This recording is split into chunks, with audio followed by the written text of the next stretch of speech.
Hey guys, welcome to another episode of Amber Unfiltered. Today I want to talk about my boo, Zoe Saldaña. But before I do that, don't forget to like, comment, and subscribe. Also, if you want to cash out me at AmberUnfilteredShow, that'd be greatly appreciated. So I read this amazing interview that she gave to Harper's Bazaar, and I was like, I want to talk about this. I was like, I don't know if anybody else loves her as much as I do, but I just like really admire her. I know she's a public figure. You know, some people, they're a brand, they're an image, they're a likeness, but something about her just seems so genuine. I love her spirit. I love her vibe. I love that she's super duper family oriented, that she loves to travel, that she's pretty regular when she's not creating. But I think what really resonates with me about her is how creative she is and how her creativity is like her superpower. And I just love that she's very articulate and she doesn't just talk just to talk. She has intention and meaning and purpose in what she does, what she says and what she does.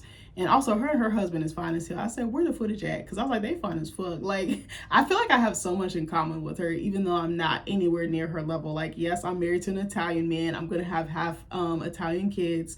Like, I want to travel with them. Like, I was like, if I could like mirror my life after anybody, which I shouldn't be comparing, but I was like, I would want it to kind of be like hers. Like, she seems very intact with her marriage. Like, she don't play about her husband. I don't think her husband play about her, but she also keeps family at the forefront of everything that she does. And it's just been a treat to watch her like take off like and hit new heights in her career. So these notes are kind of all over the place. I kind of just did them quickly because I was like, baby, I'm ready to record, because I was like, baby, I need a nap. I've been up since 6 a.m. this morning. So I'm like, after this, I'm taking a nap. I was going to do 3 videos and just boom, boom, boom, knock them out. And I was like, I'm going to just do 2 and I'm going to come back to the other one. I have a really good idea that I want to research more for you guys and make it more cohesive before I record it. But there's a really good one that's coming up that I think you guys will like. So anyway, let's get back to her profile or her interview in Harper's Bazaar. So something interesting that she said at the beginning of the interview is that, because she was, I think she was like in a car on her way to her hotel room to get ready for an event, like red carpets and stuff like that. Because what does she have out now? I think Amelia Perez is out. And then is she marketing anything else? I feel like there was something else. Maybe it's just that it's like award season and stuff like that. So she's having to do a lot of like press tours and whatnot, or press events. So she said, my good sis says that she doesn't like networking. I said, and baby, neither do I. Shit, I do not like it. That's something that I'm actually really fucking bad at. And like, it's funny, like after my final semester at Nova ended, the community college, I talked with the career counselor or career services counselor, and he was like, you need to network. Because I was like, I want to get more into like art things, like writing things, like literature and stuff like that. And he was like, you need to like network with like your peers, but also your professors. And I was like, that's one thing I don't think I did a really good job of. Like some of them I would reach out to, but I didn't like have that rapport with them. And he was like, reach out to your top 3 professors and like have a conversation with them and pick their brains and like keep nurturing that relationship.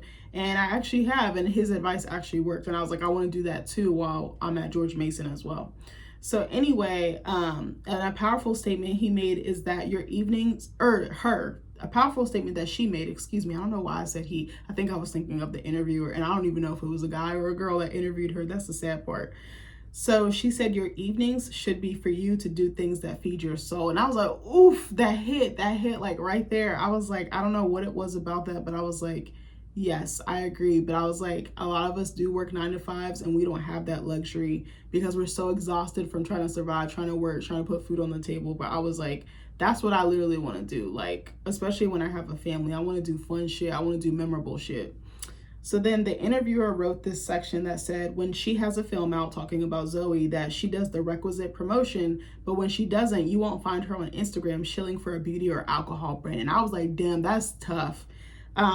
Because I do feel like a lot of artists or creatives or public figures do this, and it just kind of becomes like an oversaturated market. I do feel like everyone has a beauty brand. I think not even just Rihanna, but I think even before that, it was kind of a huge thing. I noticed it a lot with more like reality television stars, but I know that celebrities tend to do that as well, or they partner with like a Lancome, L'Oreal, CoverGirl, stuff like that. But alcohol has been a new one, and I just feel like it's not, I don't want to shit on people because some of these people really do put their heart and soul into stuff, but it just feels performative or almost like just buy my stuff. Like, and it's like, I kind of feel like artists are kind of like salespeople. Like they're selling you on them. They're selling you on this product because they know you support them and you'll pay for anything that they sell or they launch. Like, look at Beyonce with Sacred. Look at Rihanna with Fenty hair care. Like, it's just, it is what it is. Like, you want to buy it. I actually wanted to support Beyonce's whiskey and then the Sir Davis whiskey, and it was like fucking $100. I was like, baby, I can't afford that. Like, if it was like 40 or 50, I would have tried. And I was like, it's a big ass bottle. What if I don't even end up liking it? I don't think it'll be gross or anything, but I was just like, what if it's just not for me? Now I'm just stuck with this thing. But I said, when I become like known for my art and take off with that in that space, I don't want to do stuff just for money. And I'm not knocking celebrities, because they got bills to pay, they got families to feed, they got teams and shit to feed. Like, I know I used to get really mad when artists would do multiple things. Like, if a basketball player became an actor, like, that shit used to piss me off. But I'm like, well, if you have multiple talents, you should explore them. Like, I'm coming more around to the idea. But some people are just really bad at the other medium, so I'm just like, that's kind of disrespectful to people who have put all these hours and time into their craft and discipline. But now I'm kind of like, okay, but I said, when I take off for my art, I want to work with stuff that I actually use. Like, something, this sounds so stupid, but I really want like a pen endorsement or like a journal endorsement, because I'm like, this is stuff that I actually use. Like I love gel pens, like Sharpie's gel pens. I also love, who is it? Pilot. I think they make the G2 pens, like stuff like that. Cause I know I actually use it, and it's something that I would use every day, and it's practical. I want to do stuff that's practical and true to me. Another one, I know this is so stupid, like Paper Mate, like their paper products. I use those. There's these, I was going to show y'all. Hold on. Let me see if I have one in here. I was going to see if I can show y'all real quick. Do I have one in here? Hold on. I'm looking in my drawer real quick, guys. Yeah, I'm about to show y'all one right now. There's these journals I love called Peter Popper Press. They make they take like famous paintings and they like I don't want to say reconfigure them, but they like put them, kind of make like molds of them and put them on journals. And then like the pages are like gold plated, like you can't really see, but kind of like, these are my favorite. They're like no more than 15 or 20 bucks. This one's like $16, but yeah, I love these. Like, I actually, you can see, what year is this from? I'm being nosy. Yeah, this is like from 2020. I actually like use it. Like, this is stuff that, or I don't know, I'm just making something up, like laundry detergent, like Tide or something like this. I feel like a lot of the times the stuff that celebrities market, they don't even use. And I could be biased in that, but I'm like, you probably don't even like, this sounds so fucking bad. Like, I'm trying to think like a Charles Barkley or like a Patrick Mahomes. Like, do they really go to Subway? Probably not. I was like, they probably get fucking free Subway, but you know, like, it just doesn't feel genuine. I don't know. Another one, even though I really love her, the Jennifer Garner, like the What's in Your Wallet is that the Capital One credit card. I'm like, do they actually use this stuff? Like, do y'all ever be thinking that? And I'm not trying to shit on them. They're all cool in my book, but still, you know, I just be thinking about stuff like that. Maybe I'm thinking too deep into it. So what was I going to say? So I said, this leads me to believe that Zoe is very intentional about the brands that she chooses to work with or promote. And she's not into following trends, and she'd rather follow her heart instead. Like, she just seems like she goes where her heart and her mind are connected to. That's just the vibe she gives me. And I said, to me, she seems very self-aware. So unfortunately, she did lose her father at a very young age. I've known this for a very long time, but I said I could not imagine losing a parent before I hit puberty. And I said, this part hit me like a ton of bricks. So I'm going to read you the excerpt from the article. Saldaña was 9 when her father died in a car accident. The loss would have a rippling effect over the rest of her life. When my father passed away, we all went straight into survival mode. We dropped all those little pleasures of life that you do in a day that compel you to calm down. I remember my mom used to wear red lipstick, and she used to walk around in little tight shorts and tight jeans, and she always looked pretty and was always flirting with my dad. And the moment he passed away, she wouldn't get out of bed for more than a couple of years. I was like, that broke my heart. I was like, he probably was the love of her life. I was like, damn. But you know what, like this, you know what, I'm not going to share that because I feel like that's a little too personal. I don't know if they feel comfortable with me sharing that.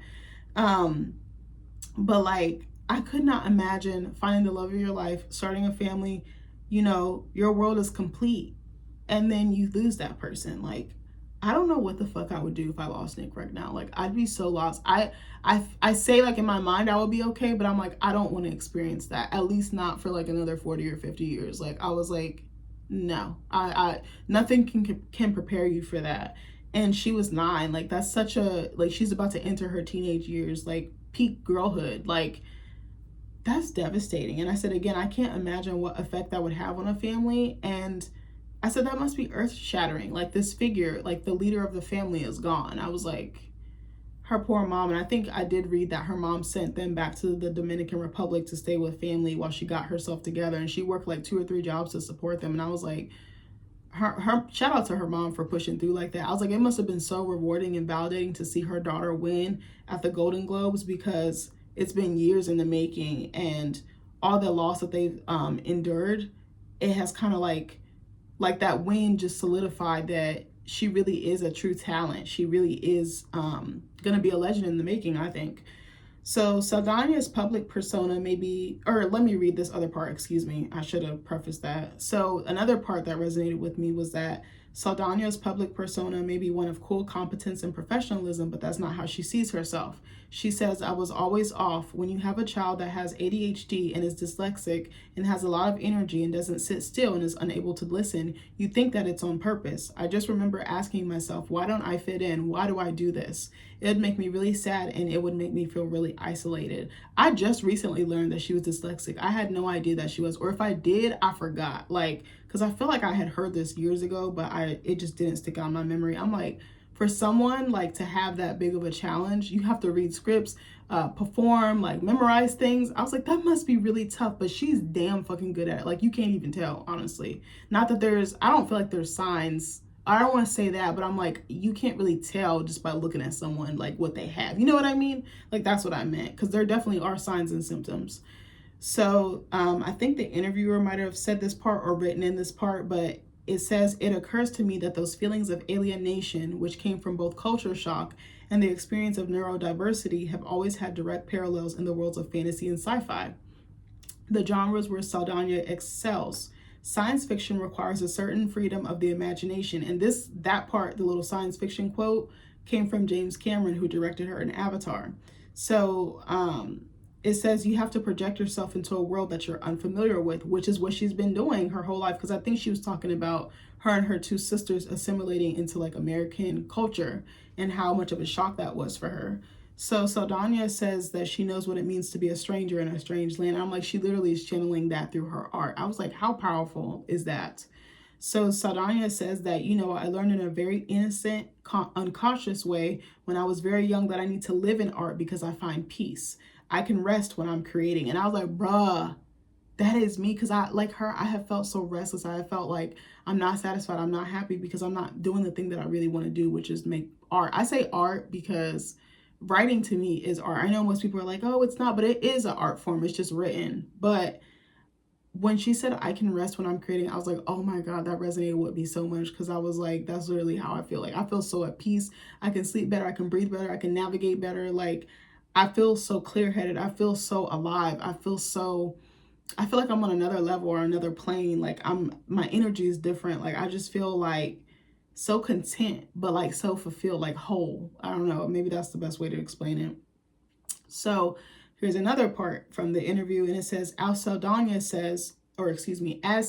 says, her ballet teacher, Delia Mieses, I might have gotten that name wrong, taught her less is more. If you're a dancer, you don't need all that makeup. You don't need that big hair. You don't need that loud outfit. It's how you stand, how you walk, basically how you carry yourself. That's your costume right there. And I was like, she has like that natural beauty.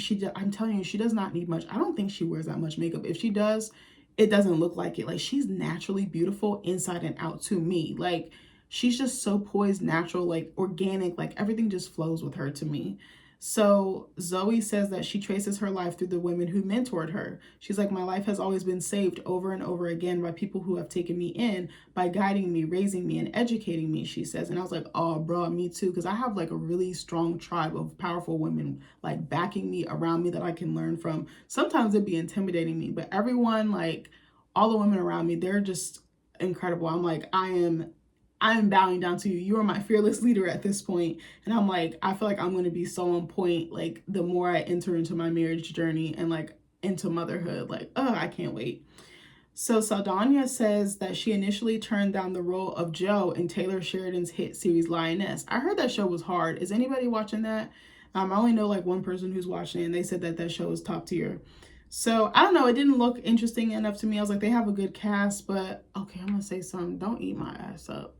I'm not a huge fan of one of the actresses in that show. You can do the math and you can figure it out. I'm not going to say who. So Zoe said that the character Joe was regimented, where Zoe is a free spirit in real life. So she says she didn't feel cut out for the role and thought that she would fail. So simultaneously, she was coming to terms with her lifelong restlessness, aka ADHD, and coming to terms with that and her dyslexia and how they have informed her life or influenced her life.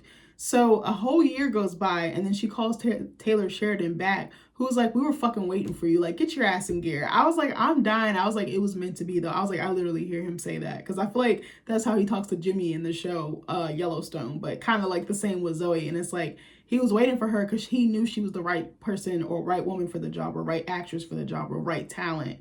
And I was like, I love that. Like, he believed in her so much. He probably just knew, like, I need to give her time. I'm like, so who would they have hired to fill her that role? Like, if she never called back? Like, I'm so curious. But anyway, I have a couple more points. So again and again, this is this is another part. Like, I'm reading it, but I'm like, I probably should have put in my notes, like, this is pulled from the article. So again and again, when I speak to the people she works closest with, they stress her commitment, her drive, her perfectionism, and her focus. This is coming from the interviewer. So Saldaña, when he or she, the interviewer, speaks to Saldaña, she speaks mostly of her own determination, like so many of us have, to make a good life, a beautiful life, out of grief and loss and dislocation. So I said, I low-key wonder, did the grief that she channeled in Avatar 2, like, remember Neytiri lost one of her kids at the end? I said, did she pull that, like, did she pull from her own experience of losing her father and pour that into the performance? Because it was very believable. Like, I was in there crying. I said, she about to fuck everybody on that ship up. I remember watching it for the first time in the theater. It was me, my husband, my best friend Adrian, her husband Mark, and I think we had like went out to eat. And then did we go out to eat? I think we had went out to eat. No, I'm lying. Was that? Oh shit, what day was that? You know what? I'm lying. I think my Aunt Rachel did a cookie exchange. So she does a cookie exchange every year around the holidays, like more so Christmas. And what was I finna say? Yeah, my aunt had just started it. I think that was the first year. So she wanted us to bake 7 dozen cookies. I said, have you lost your ever loving mind? Like, and I baked all of them. And then when I got there, everybody else didn't bake all 7. And I was just like, I feel like I'm doing too much. But she had us bake 7 dozen cookies, and then she had invited other women there. It was just like women only.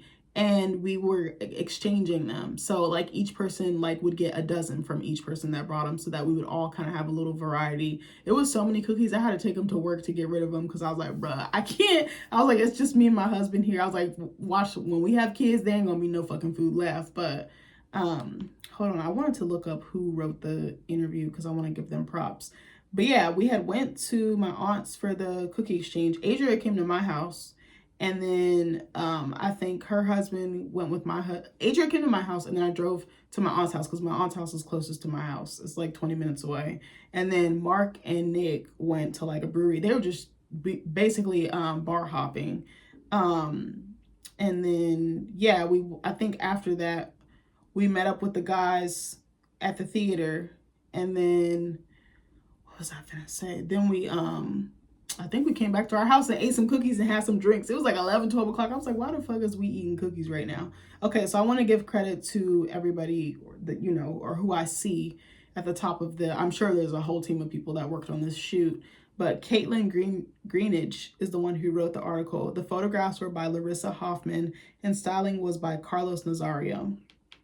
Okay, cool. I just wanted to give her credit because I thought she really wrote an excellent article. But I remember we saw that movie, and I remember that scene where Neytiri lost her son. I think she just saw red, and I could feel it. I was like, she's burning. Like, she's about to burn this shit down because, like, her world has ended. Her baby is gone. I was like, yeah, she about to rip everybody's head off, as she rightfully should. I said, that's how I'm coming about mine when I have kids. So, what was I finna say? So, anyway, the interview ended with Saldaña reflecting kind of out loud about her journey. And she's like, you know, what if I just fucking go all in? What if I just go ham on everything? And I was like, baby, that's kind of where I'm at in life. Like, I don't mind working hard. Just give me the tools and I'll do the rest. But yeah, it was a very good interview. I really loved it. I love like reading profiles like this. It's just like my favorite thing. I just love hearing people geek out about their art and just like who they are as a person, like their family, their funny stuff, like what they like to eat, funny situations. Like, I don't know. I just like hearing about that type of stuff. I don't know why. I feel like closer to her. Like, some people give interviews And I don't feel like I learned anything, but I feel like I learned more about her than I already knew. And like I told you guys in one video, I think I read an interview Lupita Nyong'o did. I forgot what magazine or media it was through. I didn't feel like I learned anything about her. I'm like, she's still pretty private. I feel like it was just a very like Hollywood or publicized answer. Not even Hollywood. It just felt like, I'm going to give you like 1 grain, like half of that grain. And it was like, you might as well just kept that to yourself. And I was like, it could have been the interview, or maybe what they condensed or took away from the interview. I have no fucking clue. But this interview was very well done. So I also wanted to show you guys a couple of pictures from the interview that I thought were gorgeous. She looks beautiful. Again, she's stunning. Like, I always love the fact she has on her wedding ring, because I feel like a lot of people don't be wearing their rings in Hollywood like that. Like, look, she looks beautiful. Like, 8. I was gonna show this other one, but her nip is kind of showing, so I won't. But look at this one. Beautiful. Beautiful. I kind of saw her kids in this like pose, like just the hair and just the like the body language. I was like, oh, I was just thinking about her sons. And then this one. I love black and white. Black and white is so classic, so vintage. Okay, hold on. Like, beautiful. Literally beautiful. Sexy, tasteful, not doing too much. This one was actually my favorite. I was like, I might make this my screensaver. I was like, this is so actor, like theater kid of her. And I was like, I love that. But I love the styling. I mean, she just looks gorgeous. I don't know. She's one of my favorite actresses. Like, she can do no wrong in my eyes. I just completely adore her. I'm still going to be supporting her and just following her on her journey. I was like, I can hope to reach half of the acclaim that she's reached in her career, because she's just fucking incredible. But anyway, I hope you guys like this video. Let me know, who are some of your favorite actors, you know, musicians, anybody that you look up to in the entertainment space, or that you just truly enjoy their art. Let me know in the comments down below. I love you guys, and I'll see you in the next video. Bye.